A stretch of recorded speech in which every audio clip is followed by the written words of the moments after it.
Hi there, Sherry Schreiber, and I want to talk to you about God today. I am not, by any stretch of the imagination, a religious person. I kid you not in the least. But I have a very intimate relationship with my God, and the reason I'm bringing this in today is because a whole lot of people say they believe in God, but they really don't. They don't depend on God at all. We also have those types that give it all over to God and don't try and work out their own difficulties in their relationships. They just give it up to God. God's going to fix it somehow miraculously. My father believed that for a time in his life. Somebody once said, and I really liked it and I really retained it, God may have a hand in the outcome, but we are responsible for the action. And I think that's a really good way of thinking about your life and your higher power's involvement in it, perhaps. You can have a female God. My God's a male. I like that strong masculine energy. And I feel a lot of protection and safety with my God. There have been dire times in my life where I have prayed pretty vehemently. And I've actually received audible replies.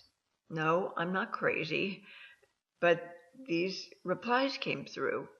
And they were just like if somebody was in the room with me, replying to me. So I can't tell you these haven't been reinforcements along the way in terms of my spiritual predisposition and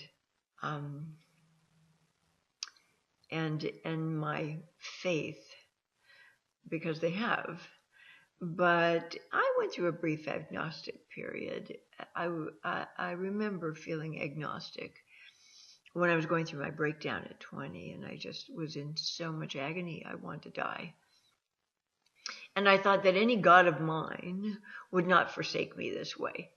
If my God really does exist, I wouldn't be permitted to go through this much pain. And so I really questioned, for the first time in my life, either before or since that time, whether my God existed. And I talk about my God because my God's probably very, very different from your God in nature and characteristics. My God has a terrific sense of humor. I've been irreverent my whole adult life. And my God just chuckles at me. He finds some humor in it. And when I was younger, and it seemed like, wow, the waves just didn't stop hitting. I mean, they were coming one after another, and I was struggling emotionally. I was struggling financially. And I'd look up at the sky, and I'd shake my fist, and I'd go, let up already. I got enough fucking character already.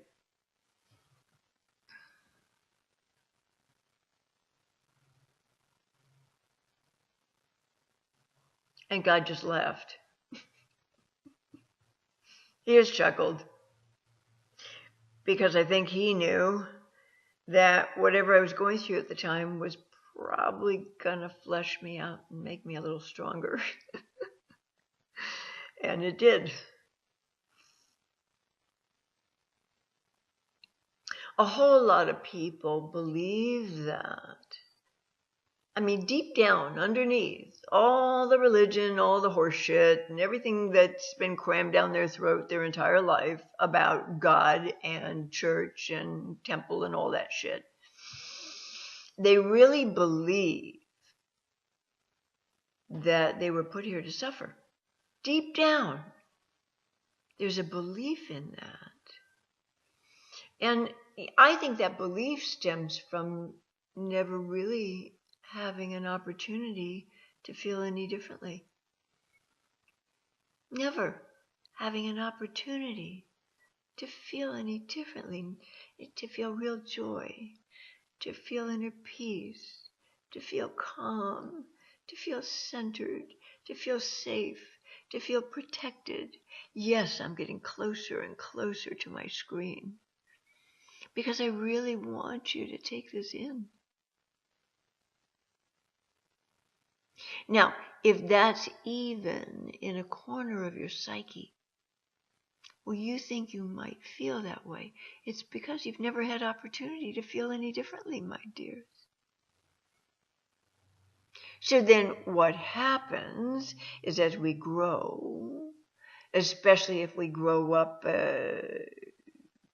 under some sort of strict religious influence, we start to think of God like a punishing, punitive, shaming, wrathful presence. I was born to two Jewish people who sent me to temple when I was a kid. Never do that to a child. You take them. If you want them to get religious schooling, you take them to temple or to church. You don't send them, make them take a bus ride there. That's ludicrous. Two Jewish people, Reformed Jews. But I was very aware of how wrathful and punishing and vengeful the Jewish God ideation actually was over the years. And I rejected it. I just went, no, that's not my God. I don't want a God like that. I'm not going to ascribe to that kind of God. I'm not going to pray to that kind of God. I'm not going to go through my life afraid that if I make a mistake or I hurt somebody's feelings, I'm going to be struck down by a bolt of lightning or some such thing. That struck me as ludicrous.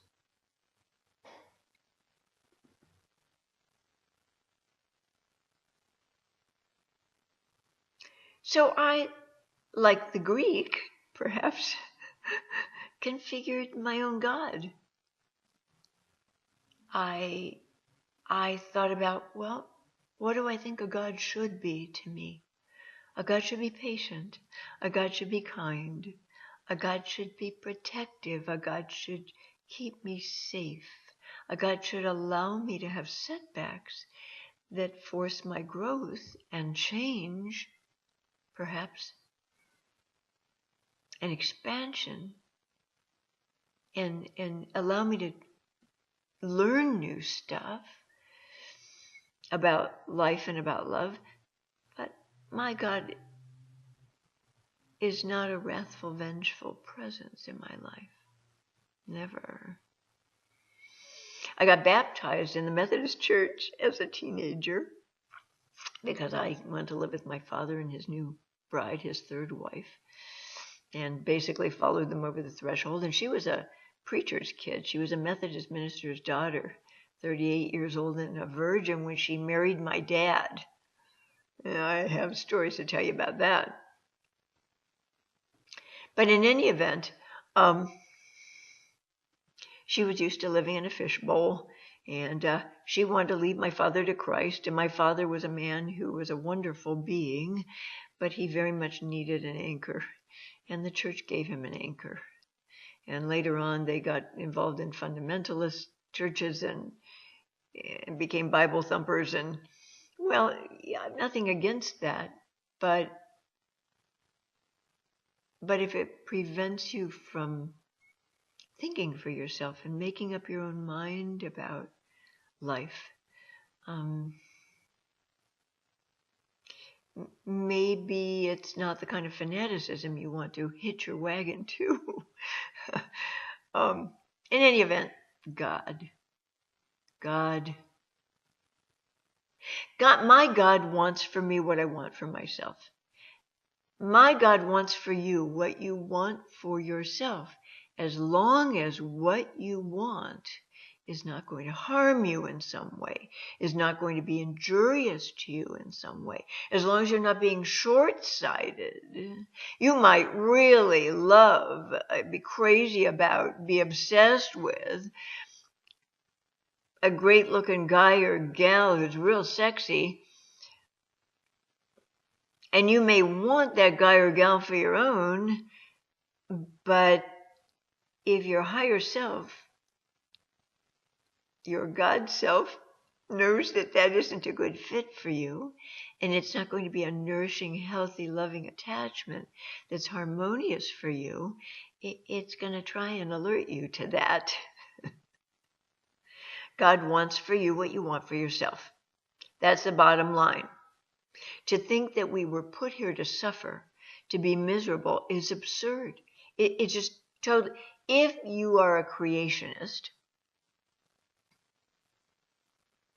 and you believe that we were invented and created by God, by some supreme being, why the fuck would that God want to create all us little humans and force us to suffer through however long we're here on the planet? It just makes no sense. It's not rational.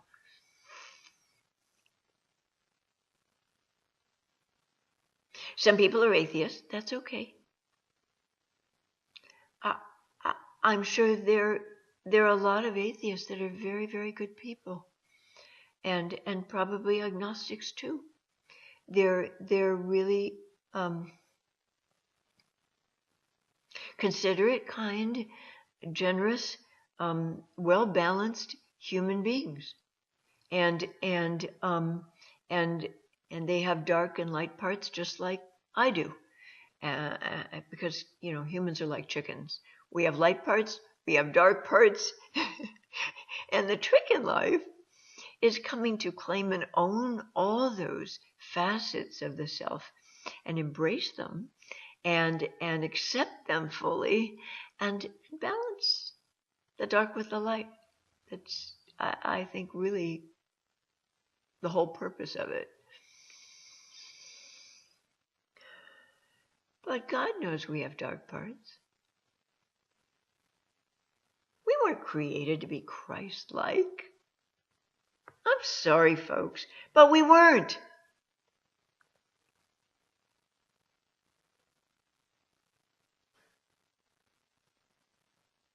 We were created as humans.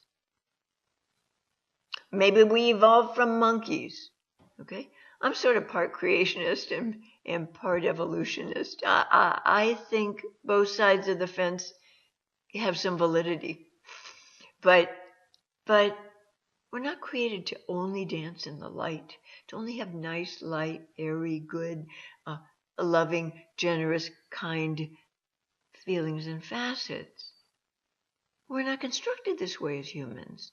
We're like chickens. We have dark parts and light parts. And we were made this way. We're humans. We're not robots that only are supposed to operate from a half of a personality repertoire. That's absurd. That's crazy. In order to be whole and healthy, we have to accept that we have light and dark in us and try and balance the two. That's all. I mean, I'm a good person, essentially. I've done a lot of good in the world. I've saved probably a great number of lives over the course of years. I've been helping people. But God help you if you tangle with my dark side. I mean, ooh. And I'm a Scorpio to boot, so you don't want to mess with that Scorpio vengeance. Now, I've never lifted a finger to harm somebody physically. I don't draw pentagrams and light on my wood floors and light candles and do ceremonies to wreak havoc in somebody's life who's crossed me or intentionally undermined me. But I can tell you, I always hear about stuff that happens to them after they do. And all I have to do is imagine a shooting, an appropriate and suiting comeuppance for them. And it always comes true.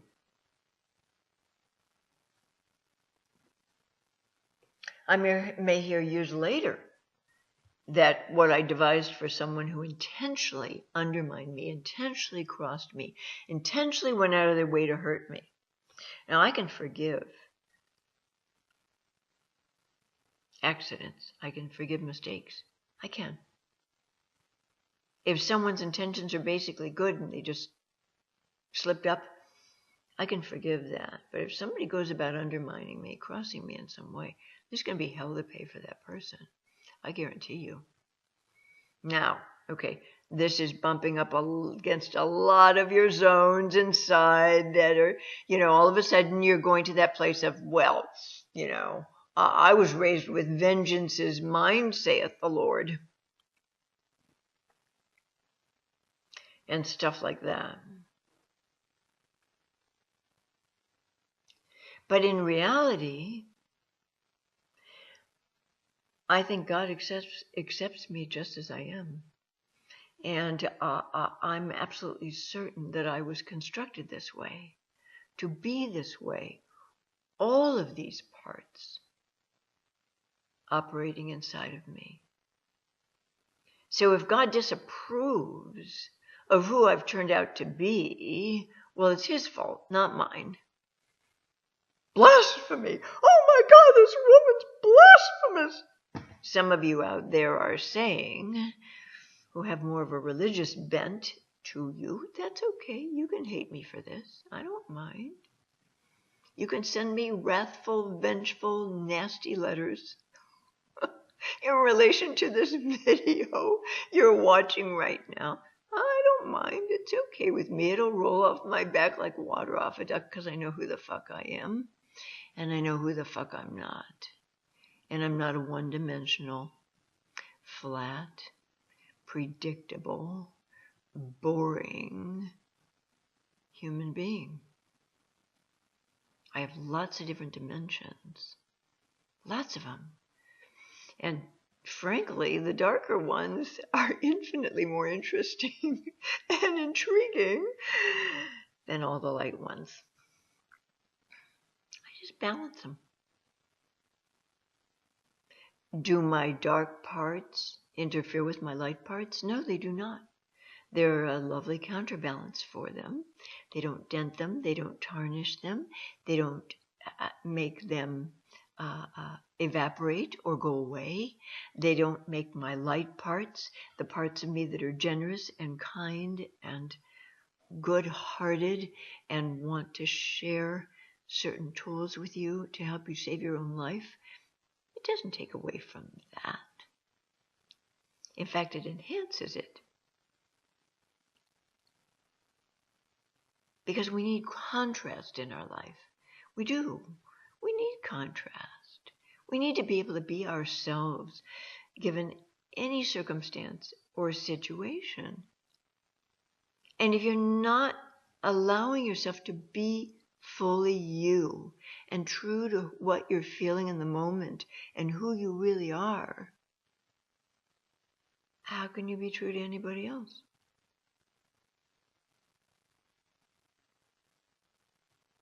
Yeah, it's that important. So my God is a friendly God. My God has a great sense of humor. We chat all the time. Really, we do. I often thank my God and say thank you for this. Thank you for saving me on the road. I had a near miss with an accident. Thank you. Thank you for waking me up before I ran into the back of that car in front of me. Thank you. And I'm just ever so grateful. I'm grateful that I figured out not to give my kitties dry food anymore, because one of mine was howling first thing in the morning around 4 to 4:30, and I finally figured out he wasn't doing it to annoy me or wake me up. He was doing it because he was in agony. So I've got him on raw food now, all 3 of mine. Converted him right over. It was a gradual process, but I did it. So I'm grateful for this. I'm grateful for the learning. I'm grateful for the safety. You know, when the clutch cable on my VW Beetle 1,000 years ago that I owned and I loved broke, it broke just before I entered an intersection, and I was able to roll into the gas station right across the street. I mean, things like this happened to me. I went into LA recently with my Volvo, and my Volvo broke down after I'd gotten off the freeway to go see a friend of mine at her book signing in LA. I'm just grateful. I don't take these things for granted. I feel like there's somebody looking out for me. I'm not trying to convert you here today. Really, I'm not. I respect however you believe, and whatever you want to believe in is fine with me. I would never try and shove my beliefs down your throat, and I would ask you not to shove yours down mine either. Because I'm okay with this spiritual relationship I have. I'm in good stead with it. It serves me well. I like that somebody's been sitting on my shoulder while I'm working with clients, helping me, guiding me, giving me the patience at times that I've desperately needed with certain people. I've never been working alone. Never. I've never worked alone over here in all these years. So, and I've always thought of myself as just the conduit for people getting well, getting better, and healing. I'm not the healer. I teach them how to heal themselves and guide them with a little assistance, and I'm just the conduit for their healing. And I'm real glad that I've been able to impact some souls this way. It hasn't been mind work, not at all. It's been soul work, heart work. And I'm real happy I've done it. And now I'm doing this. So I guess you're still stuck with me. God bless you, even if you don't believe. If you don't believe in God, it doesn't mean He doesn't believe in you. So bless your hearts. And I wish you well. And I wish you inner peace. And I wish you contentment. And I wish you joy. And bye for now.